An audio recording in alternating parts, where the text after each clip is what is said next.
Salamat sa Panginoon, Panginoon Diyos, sapagkat ngayon ay nakaabot tayo ng Wednesday. Salamat sa Diyos sapagkat niloloob niya na tayo makapag-aral. Ito naman ang sitwasyon natin, ano man ang kalagayan natin, ay patuloy siyang nagbibigay ng patnubay para sa mga gustong makapag-aral at magbulay-bulay ng kanyang mga salita. Bago ang lahat, awitin natin yung tuloy na kapayapaan.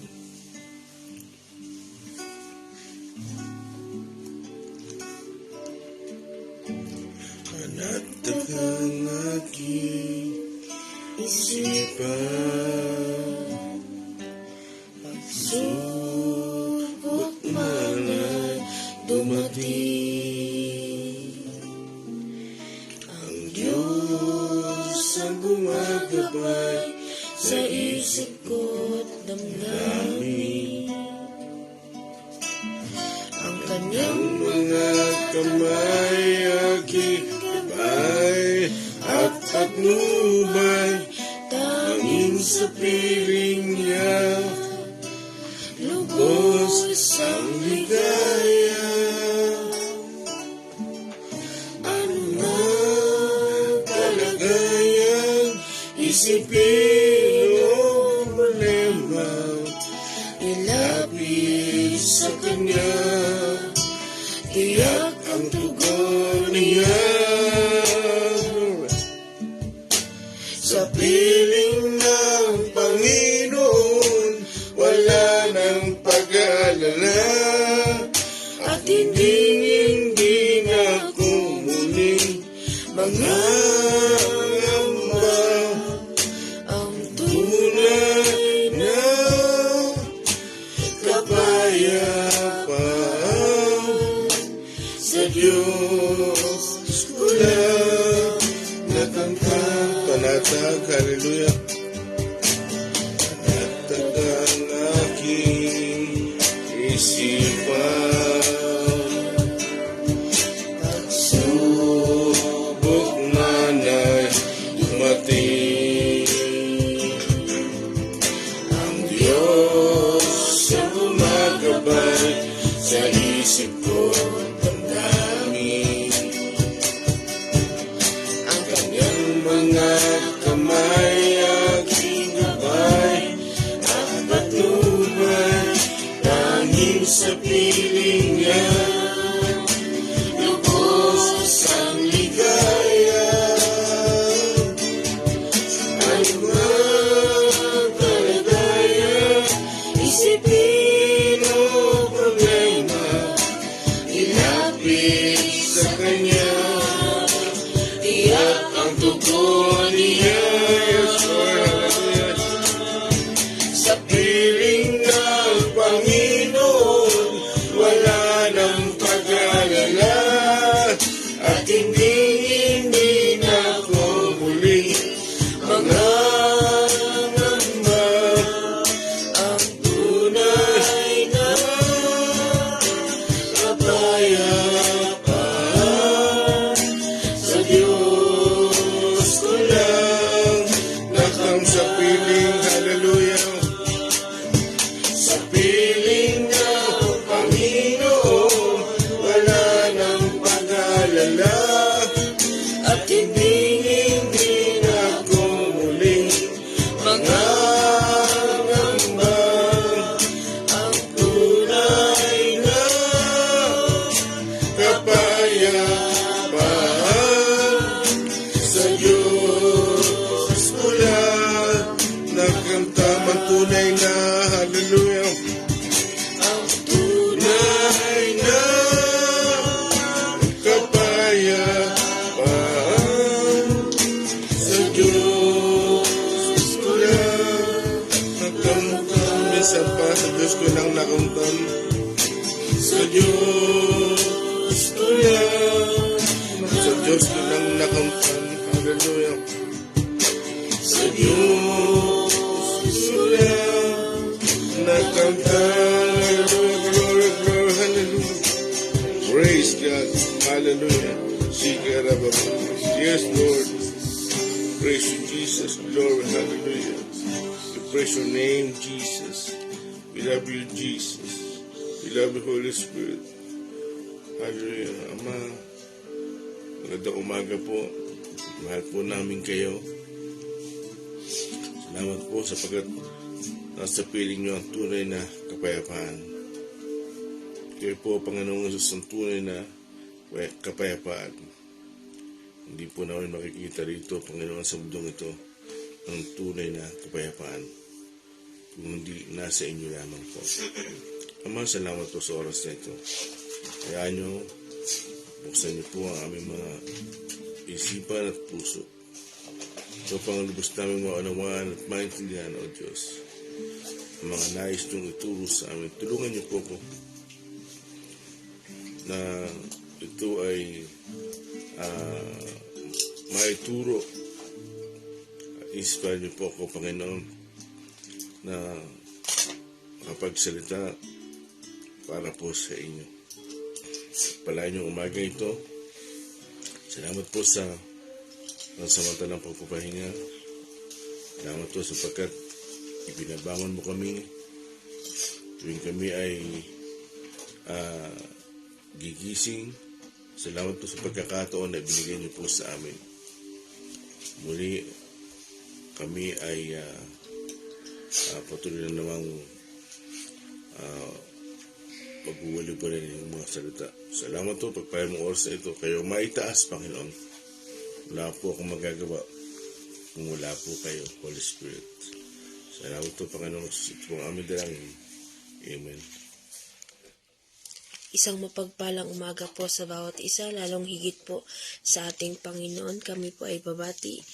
Good morning po, Brother Julius Regalado Sales, Sister Tel Dawson, Sister Faustina Fuentes Rivero, Sister Raquel Narboneta, Brother Martiniano Langa, Ate Antoinette Budang Lanica, Brother Alden Yuliam, Brother Alan Rocreo, at ganoon pa po sa iba po pong kapatiran. Good morning po. Salamat sa Panginoon. Pagpapatuloy natin yung ating mga kaaralan at pinagbulay-bulay. Kahapon, dumating na tayo sa nabuhay si Lazaro. At muli tayo ay magpapatuloy hanggang 53. At ilang verse na lang yan. Hanggang 57 lang ang 10-11 eh. Hanggang verse 57. Kaya praise God. Salamat sa Panginoon.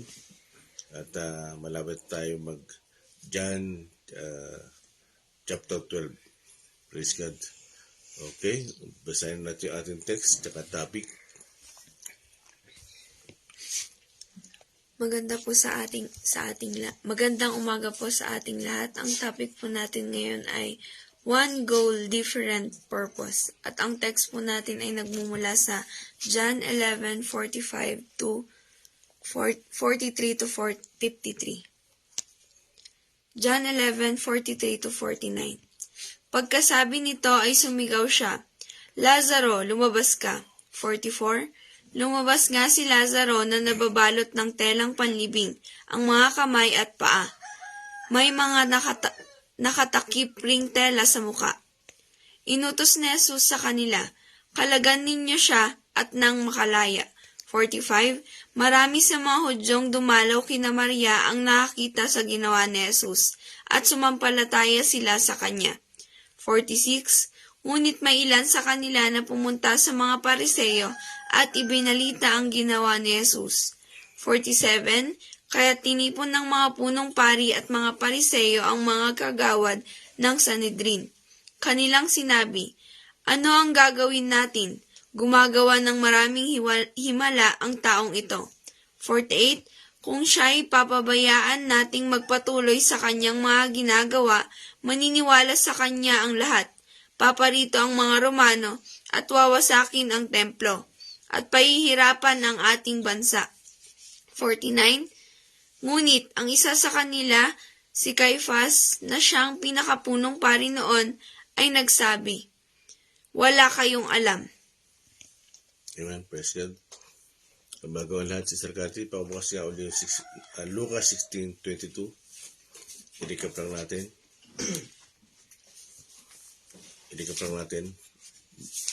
para maalala natin yung tunay na mangyari at tunay na magaganap sa atin. Lucas 16:22. Lucas 16:22. Namatay ang pulubi at siya'y dinala ng mga anghel sa piling ni Abraham sa langit bilang isang parangal. Namatay rin ang mayaman at inilibing. Amen. Praise God. So, kahapon, ay binabanggit ko na pag tayo namamatay, meron na nakaabang na anghel sa atin. Sabi ko nga sa inyo, nung bunuy si Lazaro, ay dalawang bagay lang pwede mangyari. Either ibinalik siya ng anghel na kumuha sa kanya o gumawa ang Holy Spirit. Kasi siya ang executive Godhead, siya ang tigapagsawa. Pero makita nyo ang tunay na nangyayari sa atin pag tayo ay namamatay. Tayo ay dinadala saan? Sa paraiso. Saan yun? Sa langit. Anong ibig sabihin ng langit? Sa English, heaven. Sa Greek word ay paradaisos. Ang ibig sabihin, magandang lugar. Unexplainable place. Hindi kayang ipaliwanag. Yun ang ibig sabihin ng paraiso. Kaya, okay, sa 43, ay ibinangon si Lazaro. Sabi ng Panginoon, Lazaro, lumabas ka dyan. At yung declaration of authority ay talagang ipinakita at ginawa ng Panginoon. Mga kapatid, gusto kong sabihin sa inyo, yung time na yun, nasaan si Lazaro? Nasa paraiso na. Hindi na yung kanyang katawan yung kinakausap ng Panginoon. Yung kausap ng Panginoon ay nadoon na sa kabilang buhay. Paano mangyayari yun? Mga kapatid, alam ng Panginoon, walang imposible sa kanila. Tingnan mo nga, naalala niyo ba si Esteban, binabato? Ano ang nakasulat sa Acts 7, verse 55? Di ba? 56, 57, 58, nakita niyang bukas ang langit. Nakita ni Esteban bukas ang langit. Mga kapatid, ganyan din yung senaryo. Na nang sabihin ng Panginoon, Lazaro, lumabas ka dyan. Mga kapatid, hindi ko alam kung gaano kalakas ang boses ng Panginoon. Either na, Lazaro! Labas! Hindi ko alam kung ano ang intonation o yung paraan ng pagsasalita ng Panginoon, pero alam ko, may diin yun. Labas!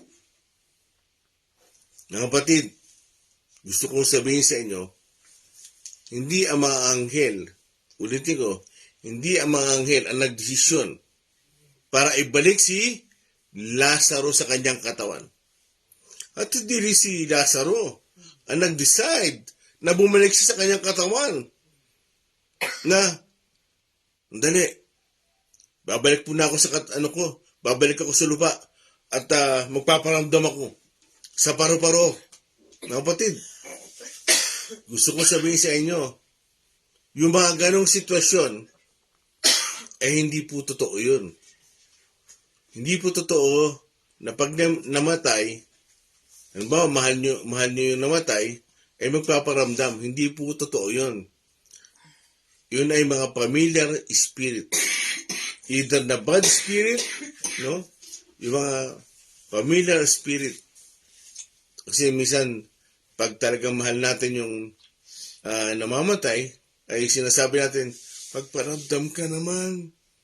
Magparamdam ka naman. Kaya, dahil sa sobrang lungkot mo, bumaksak yung baso. Uy. Tapos nakakita ka ng paro-paro. May ganyan eh. May mga pastor na naniniwala. Naalala ko yung isang kwento ng isang pastor. May namatay, tapos may mariposa. Alam niyo yung mariposa? Mas malaki sa paro-paro. Kala niya na doon yung kanyang mahal sa buhay. Nagpaparamdam. Meron naman na nakakita siya ng bubuli. Ba, nasa bubuli. Alam mo yung bubuli? Yung medyo malaking lizard. O yung nasa damo, ano ba yung sing? Bubuli? O. Diba? Hindi po totoo yun. Si Lazaro, hindi nag-decide na bababa ako. Dahil malungkot si Marta at si Maria. Aalawin ko muna sila. Hindi po totoo yun. Sa Lucas 16, verse 22, ay dinala siya ng anghel. Mga kapatid, dinadala ng anghel. Ibang Lazaro yun na. Ibang Lazaro yun na sa Lucas 16 na dinala sa piling ni Abraham. Magkapangalan lang yun. At magkaiba ng panahon. Dinadala yung tao sa paraiso at hindi na nakababalik. Bakit? Sabi ni Abraham sa Lucas 16, sinabi niya sa mayaman, sa verse 23 at 24, no? Merong bangin na namamagitan. Ibig sabihin, hindi makakatawid dyan. Hindi makakaparito. Kasi nga, ang kinilalagan ni Abraham ay langit. Hindi magkaiba yung paraiso at langit, pareho lang yun.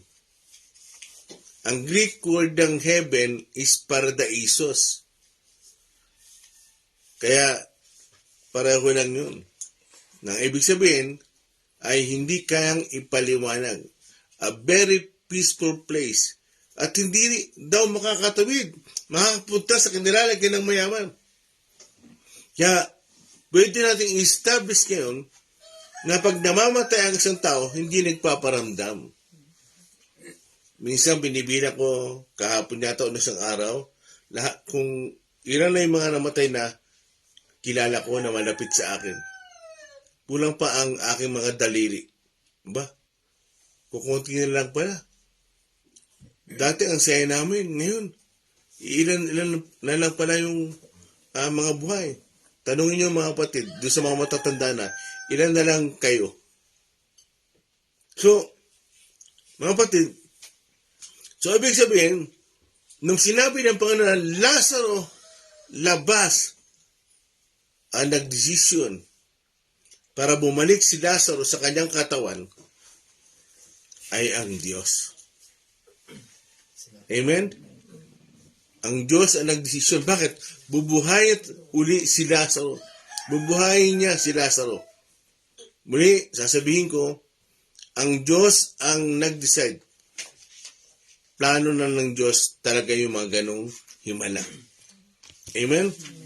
Kaya, tutuloy na tayo. 45, 46, pakibasa sa Rami.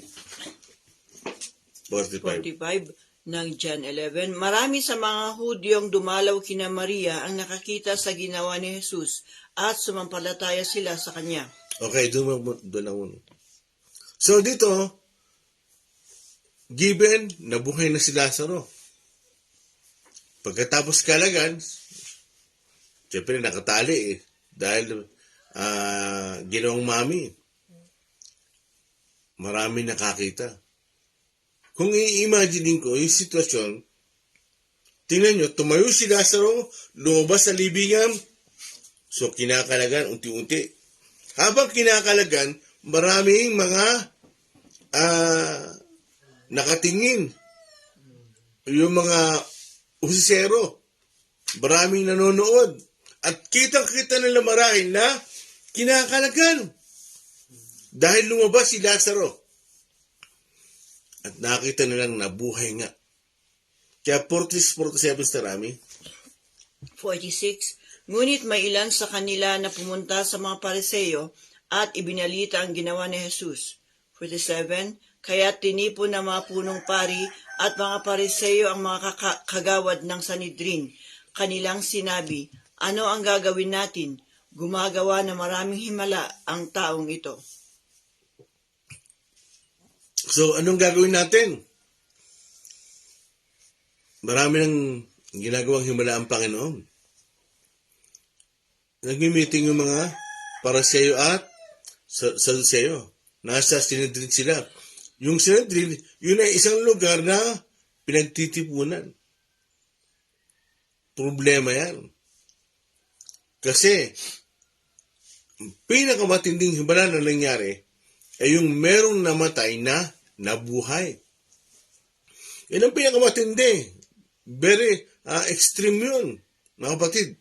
Pag nabubuhay ang patay. Kaya talagang problema yan. Talagang iisipin ng mga Saduceo na mababawasan tayo. Ang income ay mababawasan. Kaya talagang gumagawa sila ng paraan. Kaya ulitin ko, no, yung sitwasyon na yan ay ang Diyos ang nagdesisyon.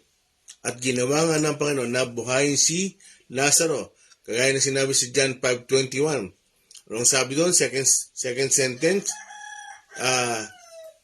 Bubuhayin ng Diyos bubuhayin ng Panginoon ang ibig niya. Ikaw ito nga, Mother, bago natin magtuloy-tuloy. John 5. 21. Second sentence. John 5:21, gayon din naman, binubuhay ng anak ang sino mang nais niyang buhayin. Amen. Yan, ganyan ang nangyari. Nais ng anak na buhayin si Lazaro. Kaya nangyari na nga. At yun ay nagdudulot ng malaking problema saan? Sa mga religyoso, sa mga Saduceo, at Pariseo. Ang Pariseo, pero sila mga tagapagturo, pero ang Saduceo, naglilingkod sa templo. Yung Pariseo ay nag-interpret ng Law of Moses. Kaya problema yan. Kasi nadidivide. At ganyan din yung buhay natin ngayon. Pag meron nakakilala sa Panginoon, magkakaroon ng parang division kasi magigising siya, makakaunawa siya. At problema nga yan. At magkakaroon na ng pag-uusig. At ayan na nga. Okay? Ituloy natin sa 52, 53.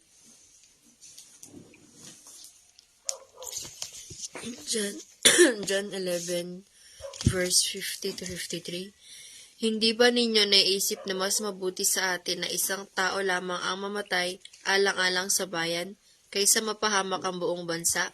51. Hindi mula sa kanyang sarili ang sinabi niyang ito. Bilang pinakapunong pari ng taon na iyon, ipinahayag niyang dapat mamatay si Jesus alang-alang sa kanilang bansa. 52. Upang tipunin ang mga nakakalat na mga anak ng Diyos. 53. Mula noon, pinag-isipan na nila kung paano maipapatay si Jesus. Amen. So, 49 nga, Angel. 49. Verse 49. Verse 49 ng John 11. Ngunit ang isa sa kanila, si Caiphas na siyang pinakapunong pari noon, ay nagsabing, wala kayong alam. So, yung pinakapunong pari, si Caiphas, siya yung high priest. No? Ano ang sabi sa mga kasama niya? Kasi nagkakagulo eh. Bakit nagkakagulo? Kasi patuloy na gumagawa ng himala ang Panginoon. Nagkakagulo. At talagang problema nga talaga yan. At sabi ni Caiphas, wala kayong alam. Wala kayong alam.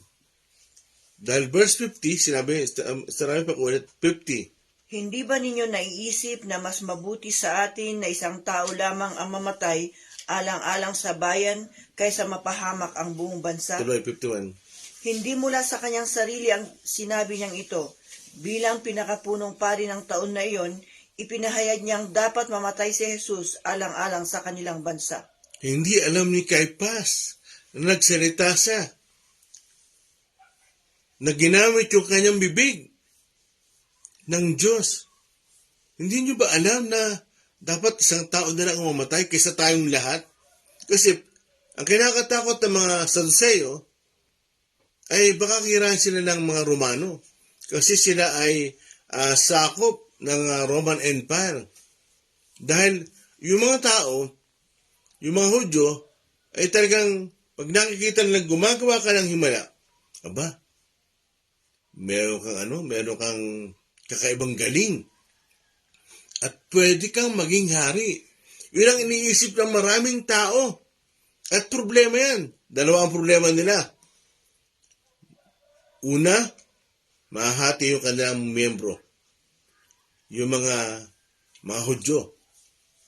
Siyempre, income. Number 2, ay yung mga Romano, pwede silang girahin. Bakit? Kasi pag magtatayo ka ng kaharian, gagirahin ka muna bago ka makalaya. Lahat ng mga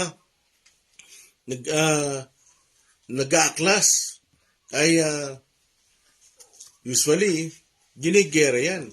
At may alam ako sa Bible at sa history na may mga Hudyo nung sila ay sakop ng mga Romano, ng Roman Empire, may mga nag-attempt na mag-aklas, magkaroon ng revolution.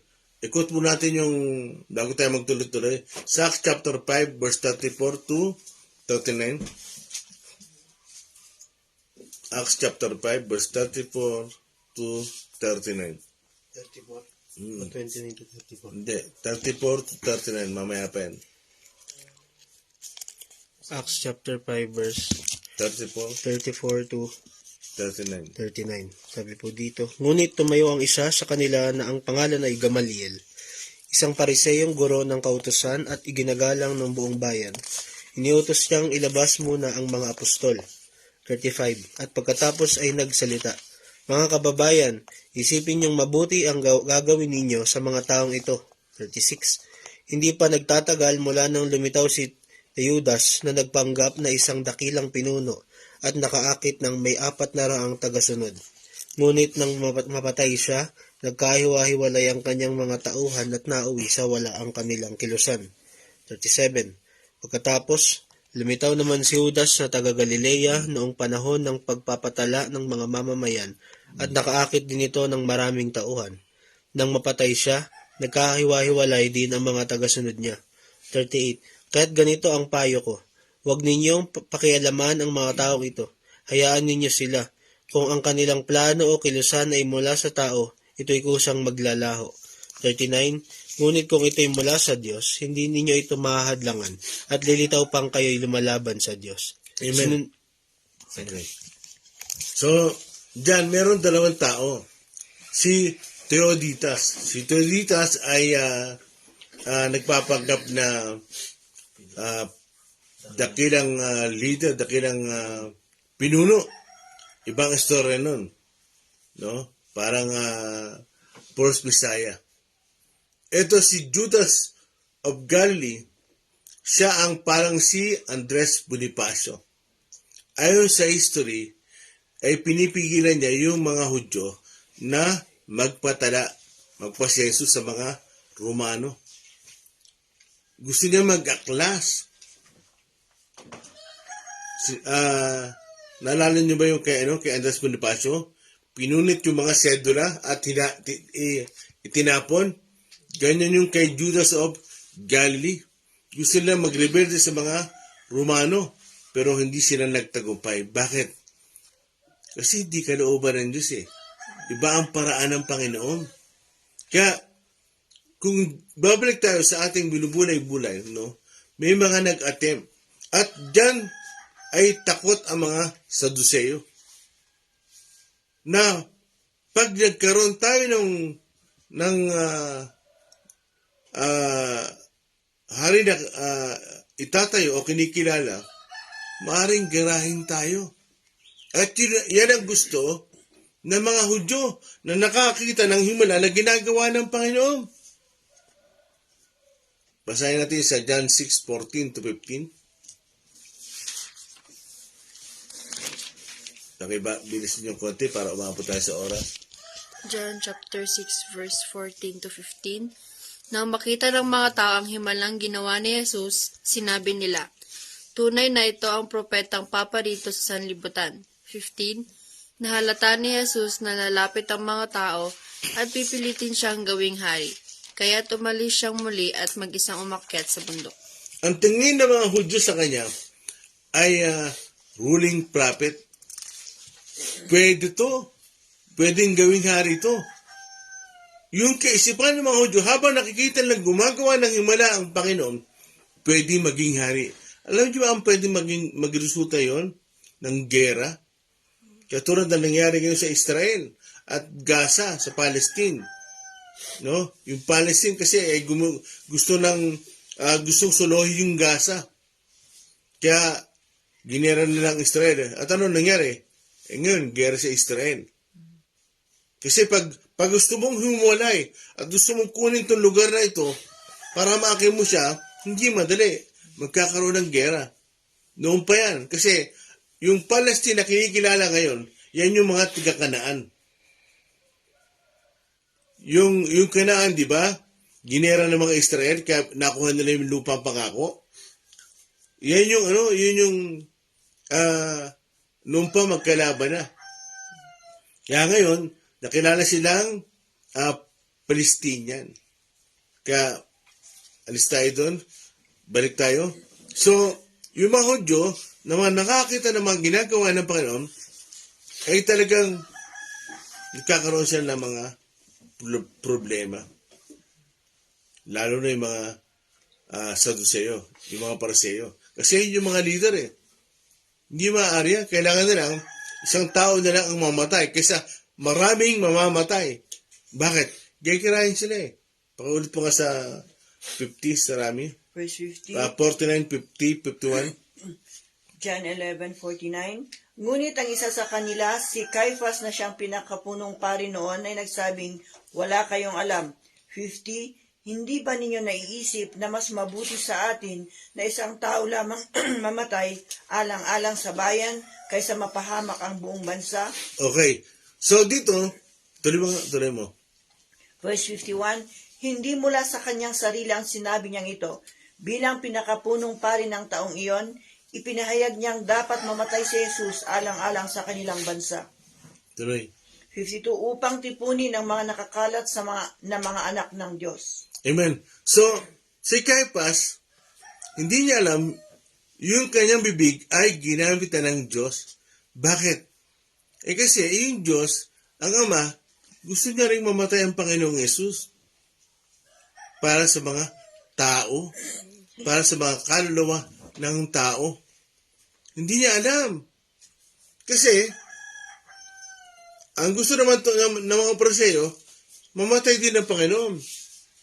Kita nyo na? Di ba? Meron silang iisang gusto. Pero, iba-iba ang kanilang layunin. Kanilang motivation. Meron one goal.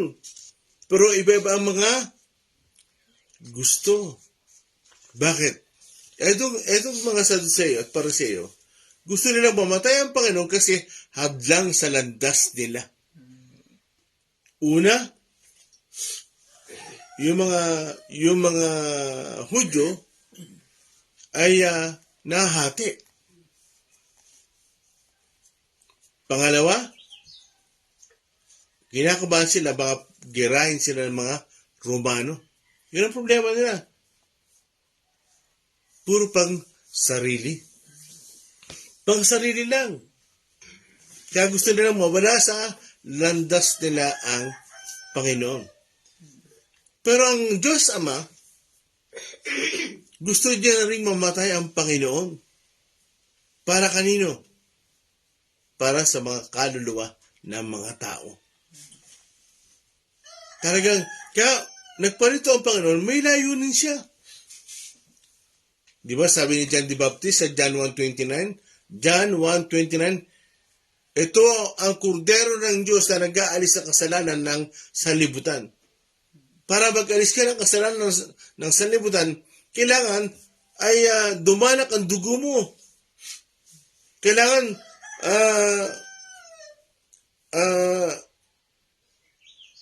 ang tawag doon, yung magbubo ka ng dugo, ihandog mo. Kaya merong isang layunin pero iba ng gusto. Ang Ama gusto niya rin mamatay ang Panginoon para sa atin. Pero yung mga Saduseo at Pariseo, gusto nilang mamatay din ng Panginoon pero pang sariling lakad. Kaya sa Luke chapter 1, 1 Peter muna tayo. 1 Peter 1:20. 1 Peter 1:20. 1 Peter 19 to 20. 1 Peter chapter 19 to 20. Sabi po dito, kundi sa pamamagitan ng mahalagang dugo ni Kristo, siya ang korderong walang batik at kapintasan. 20. Pinili na siya ng Diyos sa gawaing ito bago pa nilikha ang daigdig, at ipinahayag siya alang-alang sa inyo bago sumapit ang katapusan ng mga panahon. Amen. So, bago magkaroon ng katapusan ng mga panahon, hindi pa dinilikha ang mundo, talaga nakalanap si Kristo. Alam ng Diyos na ito nilikha niya, malalayo sa Kanya at kailangan tubusin. So, kailangan mamatay ni Kristo. Hindi pa rin dinilikha ang mundo. Malinaw naman ang sinabi sa Pedro, hindi pa nililikha ang mundo. Talagang mamamatay na si Kristo para sa mga tao. Bakit? Alam niya, kilala niya ang tao. Madaling madaya. At kung nadaya ang tao, ano nangyari? Nahiwalay sila sa Diyos. Kaya ang dahilan para sila ay makabalik sa Diyos sa magitan ng dugo ni Kristo. Mga kapatid, hindi pa nililikha ang mundo, sabi sa Pedro. Talagang nakalaan na si Kristo para tayo'y bawiin. Darating talaga ang panahon na itong mga taong ito ay sasaktan nila ang Panginoon. Darating ang panahon at dumating na nga. Kaya sa John chapter 17, verse muna tayo, bago tayo magtuloy-tuloy. John chapter 17, verse 4 and 5. John chapter 17 verse 4 and 5. Inihayag ko sa lupa ang iyong karangalan. Natapos ko na ang ipinapagawa mo sa akin. 5. Kaya, Ama, ipagkaloob mo sa akin ngayon ang kalwalhati ang taglay ko sa piling mo bago palikhain ang daigdig. Amen. So may pinapagawa ang Ama. Ano yung pinapagawa niya? Una, magpahayag ang Panginoong Yesus. Magturo siya. Kasi yun ang purpose ng Messiah, ng Kristo. Magturo. Ituro yung mga nais na mangyari ng Diyos. Yung kalooban ng Diyos, ituro sa mga tao. Pangalawa, ano yun? Yung mamatay si Kristo sa krus ng Kalbaryo. Ulitin ko, una ay magturo o magpahayag ng mga aral ng Diyos. Kasi bakit? Ito mga Pariseo at Saduseo, hindi nila nagagawa yung kautusan. Yung kanilang itinuturo, hindi nila nagagawa. Kaya yung ang Panginoon, yung living word, yung buhay na salita, bumaba mula sa langit para tayo ay turuan. Yun yung una. Ano yung pangalawa? Mamatay sa krus si Kristo. Bakit? Para tayo ay mabawi muli.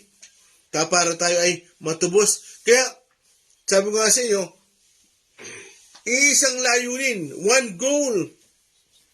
Pero, different purpose. Magkaibang motivation. Eto mga Saduseo at Pariseo, puro pang sarili. Pero ang Diyos, kaya gustong mamatay si Kristo ay para sa atin. Para ano? Para tayong matubos. Para yung ating kaluluwa ay magkaroon ng kaligtasan, mga kapatid. Kaya sabi nga sa John chapter 19 verse 30, John 19 verse 30. John chapter 19 verse 30. Nang masipsip na ni Jesus ang alak, sinabi niya, naganap na. Iniyuko niya ang kanyang ulo at nalagot ang kanyang hininga. Amen. So dito, sinabi niya sa ama, Ama, naganap na, Terestay. Ano yung naganap na? Nagawa niya na yung hinihingi ng kautusan. Tinupad niya na para sa atin. Kasi hindi nagawa ng tao na sundin ang kautusan. Kaya anong ginawa ng Panginoon? Bumaba siya mula sa langit at nagkataon tao at tinupad niya yung hinihingi ng kautusan. Kaya, sinong tao yun? Ang Panginoong Yesus. Nagkatawang tao para gawin lang ang kautusan. Kaya, gusto ng Ama, mamatay ang Panginoon para sa atin. At hindi alam ni Caiaphas, no, na yung kanyang bibig ay ginamit na pala ng Ama. Pwede pala yun. Yung galit sa Panginoong Jesus, gamitin yung bibig? Oo! Diyos siya eh. Yung donkey nga, nagsalita eh. Yung donkey, kay Balaam, nagsalita nga eh. Nirebuke nga si Balaam eh. Donkey yun, nagsasalita ba donkey? Pero nung time yun, nagsalita yung, ano bang Tagalog ng donkey? Asno. Nagsalita yung asno. Mula sa Diyos, pwedeng gamitin ng Panginoon kahit sino, kahit palaka. Bakit? Diyos siya eh. Walang posible sa Diyos. Amen? Ulit mo sa Rami. Atin. 52. 53. 53. 50. Doon ka na lang. Hindi. John 11:50 to 53. Hindi ba ninyo naiisip na mas mabuti sa atin na isang tao lamang ang mamatay alang-alang sa bayan kaysa mapahamak ang buong bansa? 51. Hindi mula sa kanyang sarili ang sinabi niyang ito. Bilang pinakapunong pari ng taon na iyon, ipinahayag niyang dapat mamatay si Jesus alang-alang sa kanilang bansa. 52. Upang tipunin ang mga nakakalat na mga anak ng Diyos. 53. Mula noon, pinag-isipan na nila kung paano maipapatay si Jesus. Amen. So, dyan mga kapatid, kagaya ng mga binasa nating verse, no? Mula noon, nagpasimulan na silang pag-isipan kung paano mapapatay ang Panginoon. Kung paano mapapatay ang Panginoon. Bakit? Kasi nga, nagdudulot na ng problema sa kanila. Ang hindi na alam, ay gusto rin ng Diyos na mamatay si Kristo. Dahil yun talaga, yun ang layunin niya, yun ang mission niya. Hindi siya para bumaba dito, para mamuhay dito. Bumaba siya dito para mamatay talaga. Kaya ang Panginoong Jesus, isininag siya rito para mamatay. Kaya nga yung binalot sa kanya, nalampin. No? Ayon sa history, ay pambalot sa patay. Yun ang ginamit ng Panginoon nung siya ay sinilang. Yung ginagamit sa mga patay, no? Na pambalot, hindi ko alam kung saan nila nahiram. Pero yun daw ang ginamit ng Panginoon nung siya ay isinilang. Doon pa lang. Talagang darating ang araw. Kaya sabi nga kay Maria, no? Hindi ko na matandaan, ay magdudulot sa kanya matinding dalamhati. Yung pagkapanganak niya sa Panginoon, magdudulot sa kanya ng pagdating ng panahon ng matinding dalamhati. Bakit? Mamamatay. Yung kanyang inilagaan ng 9 na buwan, mamamatay. Bakit? Para sa isang katauhan. Amen? Ipinanganak talaga ang Panginoon dito para maging handog. Buksan natin, Hebreo 10:5. Paki-start kati, Hebreo 10:5. May oras pa ba ako? 48. Okay. Hebreo 10:5 and 6. Hebreo 10, 5. verse 5. Dahil dyan, nang si Kristo'y naparito sa daigdig, sinabi niya sa Diyos, ang mga pang-alay, pati mga handog, at ang mga hayop na handang sunugin, hindi mo ibig sa dambana dalhin. Hindi mo kinalugdan ang mga handog na sinusunog at ang mga handog upang pawiin ang kasalanan. Kaya't inihanda mo ang aking katawan upang maging handog. Amen. Yung katawan ng Panginoong Jesus, inihanda ng Diyos. Ano ibig sabihin? Mamamatay talaga siya. Daniel, Hebrew 10:1. Okay, bigay kay Daniel. Hebrew 10:1. O angel. Mamamatay talaga siya. Hebreo 10:1. chapter 10 verse 1. Ang kautusan ay anino lamang at hindi lubos na naglalarawan ng mabubuting bagay na darating. Tuloy. Hindi ito nagpapabanal sa mga lumalapit sa Diyos sa pamamagitan ng mga handog na iniaalay taon-taon. Tuloy. Verse 2, kung napatawad na nga ng mga lumalapit sa Diyos sa pamamagitan ng ganoong mga handog, wala na sana silang dapat alalahanin at hindi na sila kailangang mag-alay upang muli. Tuloy. Verse 3, ngunit ang mga alay na ito ang nagpapagunita sa mga tao ng kanilang mga kasalanan taon-taon. Amen. So dito, makita nyo, yung gusto ng Diyos na mangyari para sila yung maging alay. Bakit? Para ang mga tao ay maging banal. Saan? Sa mamagitan ng dugo ng Panginoon. Efeso 1:4. Efeso 1:4. Pakiano. Daniel, Efeso 1:4. Dito na tayo magtatapos. Efeso chapter 1 verse 4. Bago palikain ang sanlibutan, pinili na niya tayo upang maging sa Kanya sa pamamagitan ng ating pakikipag-isa kay Kristo, upang tayo'y maging banal at walang kapintasan sa harap niya, dahil sa pag-ibig ng Diyos. Okay, 7. Tanong ka ng 7. 7. Tinubos tayo ni Kristo sa pamamagitan ng Kanyang dugo, at sa gayon ay pinatawad na ang ating mga kasalanan. Ganoon kadakila ang Kanyang kagandahang loob. Amen.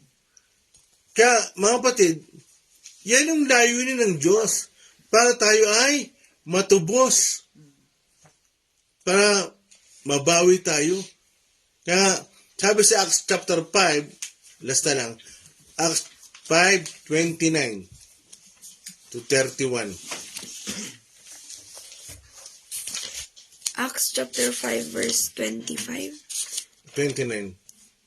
29 to 31. Ulitin na, manina, para may lista na sing. Acts chapter 5, verse 29 to 34 na lang. Sabi po dito, sumagot si Pedro at ang ibang mga apostol, sa Diyos kami dapat sumunod at hindi sa tao. 30, ang Diyos ng ating mga ninuno, ang muling bumuhay kay Jesus, na pinatay ninyo nang siya'y inyong ipapako sa krus. 31, iniakyat siya ng Diyos sa kanyang kanan bilang tagapanguna at tagapagligtas, upang bigyan ang mga Israelita ng pagkakataong magsisi at tumalikod sa kasalanan. At nang sa gayon ay magkamit sila ng kapatawaran. 32, saksi kami sa mga bagay na ito.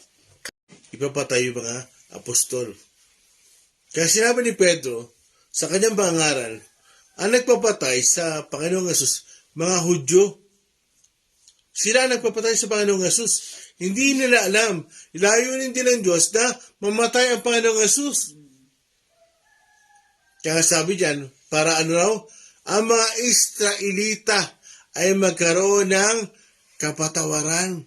Na kapatid, kasi tayong lahat ay hindi tayo magkakaroon ng kapatawaran kung hindi mamamatay si Kristo. Alam niyo ba yun?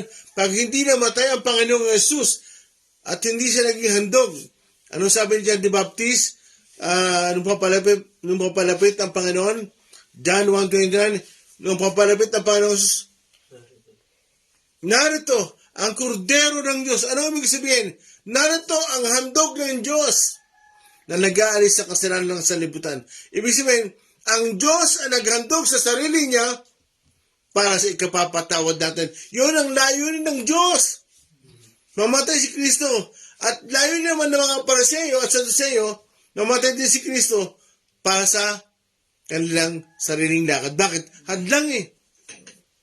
Handa kang Panginoong Jesus. Bakit? Gumagawa ng himala. Nahahati ang mga tao. At, di ba sinabi ko nga sa inyo kanina, yung maraming Hudyo, gusto nilang gawing hari ang Panginoon. At problema yan. Kaya, one goal, different purpose. Magkaiba ng layunin. Kaya mga kapatid, ang Diyos talaga, yung sinabi nga kay Caiaphas, no? Ulitin mo yung verse 50, Starami. Verse 50 ng John 11, hindi ba ninyo naiisip na mas mabuti sa atin na isang tao lamang ang mamatay alang-alang sa bayan kaysa mapahamak ang buong bansa? Tuloy, 51. 51, hindi mula sa kanyang sarili ang sinabi niyang ito. Bilang pinakapunong pari ng taon na iyon, ipinahayag niyang dapat mamatay si Jesus alang-alang sa kanilang bansa. Amen. So, makita nyo, layunin talaga ng Diyos, mamatay ang kanyang anak. For God so loved the world, that He gave His only begotten Son, that whosoever believe in Him should not perish, but have everlasting life. Binigay talaga ng Ama yung kanyang sariling anak, yung kanyang nag-iisang anak, binigay niya. Napakasakit sa Ama yun. Pero kailangan niyang gawin para mabawi natin ang tao. Yung ating mga nilikha, mabawi natin mula sa kasalanan, mula sa kamatayan. Mga batid, kung hindi mamamatay ang Panginoon, hindi tayo mabubuhay. Kaya yung divine exchange, yung anak ng Diyos, bumaba sa lupa para ang tao ay maging anak ng Diyos. Hinubad ng Panginoong Jesus ang kanyang korona para ang tao magkaroon ng korona. Bumaba ang anak ng Diyos sa lupa para ang tao ay maging anak ng Diyos. Amen? Yan ang layunin ng Diyos. Kaya sabi John 1:12, ang sabi sa John 1:12, pakibasa mo sa amin. John 1:12, Mm. Subalit ang lahat ng tumanggap at sumampalataya sa Kanya ay binigyan niya ng karapatang maging mga anak ng Diyos. Amen. Kaya kung mananampalataya ka, bibigyan ka na ng karapatan maging anak ng Diyos. Kasi, mga kapatid, ang layunin talaga ng isang Diyos, ng Ama, ng Anak at ng Holy Spirit, ay maging anak tayo. Bakit? Kung sino raw yung may tatak ng Holy Spirit, siya raw yung mga anak ng Diyos. Pakibasa mga Efeso, habang tayo, may oras ba ako? 57. Efeso 1:13. Efeso 1:13, kayo man ay naging bayan ng Diyos matapos ninyong marinig ang salita ng katotohanan, ang magandang balita na nagdudulot ng kaligtasan. Sumampalataya kayo kay Kristo, kaya't ipinagkaloob sa inyo ang Espiritu Santo na ipinangako ng Diyos bilang tatak ng pagkahirang sa inyo. Amen. No, so, makita nyo, yung Holy Spirit ay isang tatak na tayo pinili ng Diyos. Amen? Amen. Kaya, bukas tutuloy natin yan. Salamat sa Panginoon. Salamat sa Diyos. Ang Diyos ang gumawa ng paraan para tayo maligtas, hindi ang tao. Dahil wala tayong kakayahan para maligtas. Ang Diyos pa rin ang gumawa ng hakbang para tayo maligtas. Amen? Tunay na kapayapaan. At tagal na instakati isipan pagsubok man ay dumating. Glory, hallelujah. Ang Diyos ang gumagabay sa isip ko at damdamin. Ang kanyang mga kamay aking gabay at pagduma. Salamat po, Panginoon. Hindi po namin kayang lubos na maisip na nagawa niyo. Nagawa niyo, Panginoon. Hindi namin lubos na maisip. Hallelujah. Lord, huwag namin kayong ordinary ang ginawa mo sa krus ng Kalbaryo. Dahil ikaw ang dahilan ng lahat. It's all about you, Jesus. Hallelujah. Sa piling ng Panginoon, wala nang pag-aalala at hindi na muling mga ngamba ang tunay na kapayapaan sa Diyos ko lang magkanta ang tunay na hallelujah. Tunay na kapayapaan sa Diyos ko lang. Sa Diyos ko lang nakamtan. Sa Diyos ko lang nakamtan. Magpuri nga tayo sa Panginoon. Thank you, Lord. Thank you, Jesus. Salamat po. Salamat po sa inyong buhay. Salamat po, Ama. Salamat po sa inyong ginawa. Salamat po sa inyong pagmamahal. Salamat sa inyong pagtubos sa amin. Salamat po, Ama. Salamat po sa mga kabahayan ng Starcad. Hallelujah. Hallelujah. Tunay ka pong dakila, Panginoon. Tunay po kayong Diyos. Kayo po, Panginoon, ang noon, ngayon at kailanman. Lahat ng ginawa mo, ginagawa at plano mo, Panginoon, ito'y makabuluhan at ito'y may layunin. Lord, lahat naman ang inisip nyo ay para sa amin, O God.